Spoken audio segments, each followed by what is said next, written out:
Hi everyone, welcome to Tech Tips. Today I'll be sharing some of my favorite tips and tricks when using Microsoft Excel. The tips I'm sharing with you today can be used on most versions of Excel. Please note that I've added a yellow circle as the mouse pointer to make it easier to follow along in the video. For the first tip, we'll be learning how to name a sheet.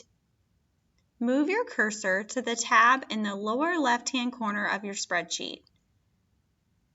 You're going to double left-click the text on the tab and name your sheet by typing.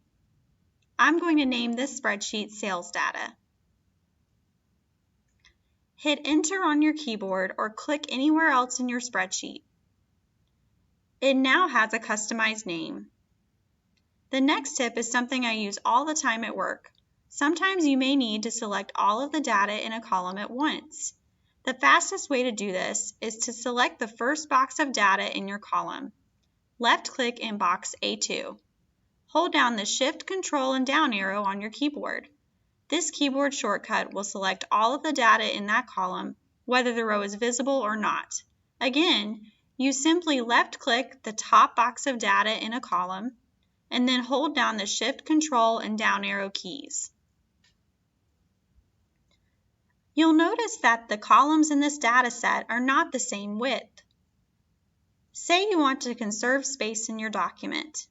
One way to do this is to auto-fit the column width to the amount of text within the box.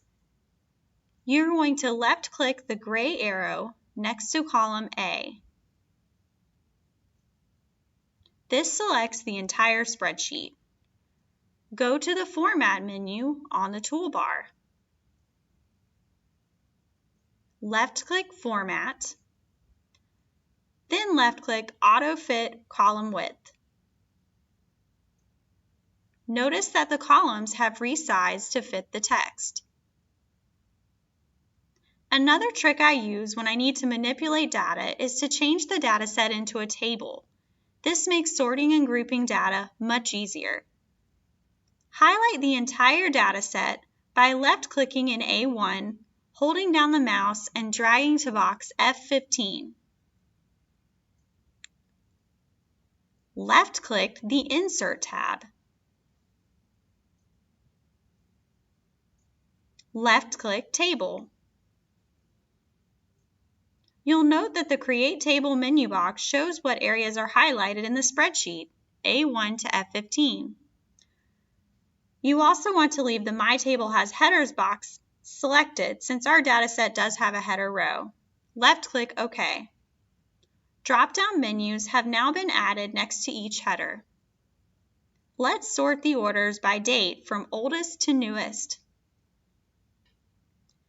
Left-click the down arrow next to Order Date.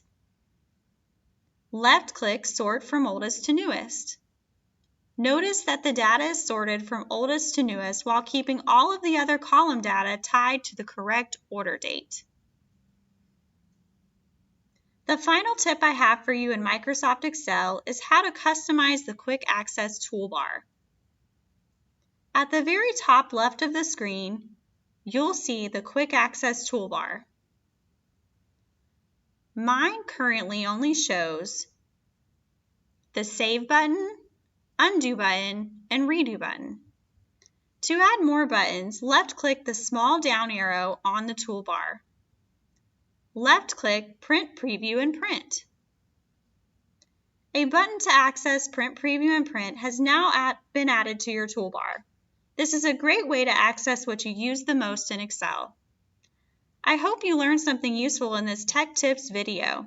Visit the library website at www.nwrls.com for more information about upcoming programs and access to our databases. Have a great day!